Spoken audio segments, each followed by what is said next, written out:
Introduction. Christopher Columbus is arguably the world's most renowned explorer. His discovery of the New World was of epic significance to the European nations. In his Voyages, Columbus wrote letters detailing his discoveries and other items of interest. In this paper, I shall review a letter written by Columbus on his return journey from his first voyage. By reviewing this letter, I shall highlight Columbus's intentions, his attitudes, and the various arguments that he raises in the letter. His prospective audience shall also be deduced from the contents of the letter. Letter of Christopher Columbus.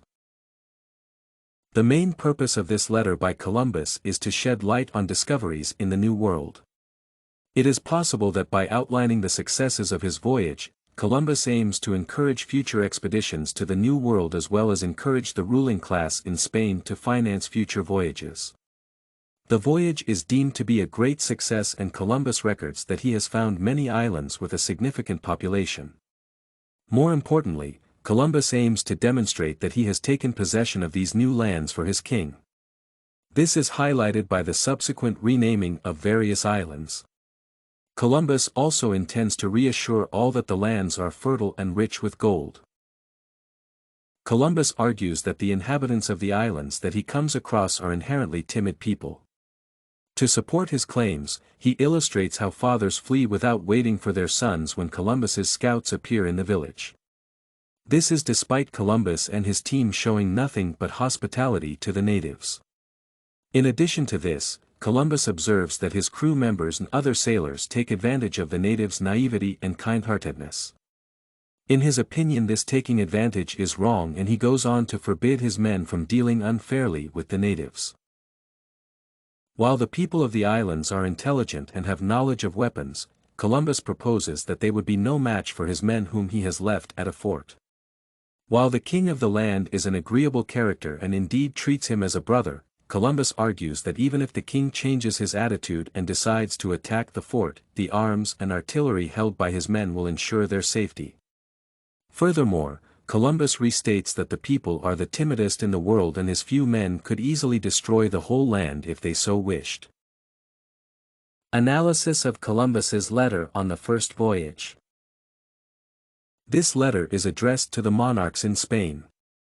The chief recipient of this letter is probably the king himself, who is throughout the letter referred to as His Highness. Columbus's voyage had been financed by the monarchy, and as such he was enthusiastic to report his findings. From the statements made by Columbus, it can safely be assumed that there were other voyages to the Indies before his. These voyages brought home tales of violent tribes and inhospitable lands. Columbus refutes these claims and says that his voyage was a victory. He also insists that the stories told about the lands were baseless and mostly lies. Some of Columbus's ideologies and attitudes can be deduced from the letter. For example, it can be observed that Columbus was a staunch believer of the Christian faith. He gives thanks to the Lord for a successful voyage. He also names one of the islands for his Lord and Savior. Throughout his expedition, Columbus seeks to convert the natives to his Christian faith, demonstrating that he regards the natives' religion as inferior and based on error. Conclusion. This paper set out to analyze the letter by Columbus to discover Columbus's intentions in drafting the letter. It has been identified from the various arguments that the letter was mainly aimed at highlighting the success of his voyage to the New World. Columbus envisions another voyage and asserts that the newfound land contains treasures for Spain and a lot of people to be converted to the holy faith of Christianity. This and many other essays are available at studycorgi.com.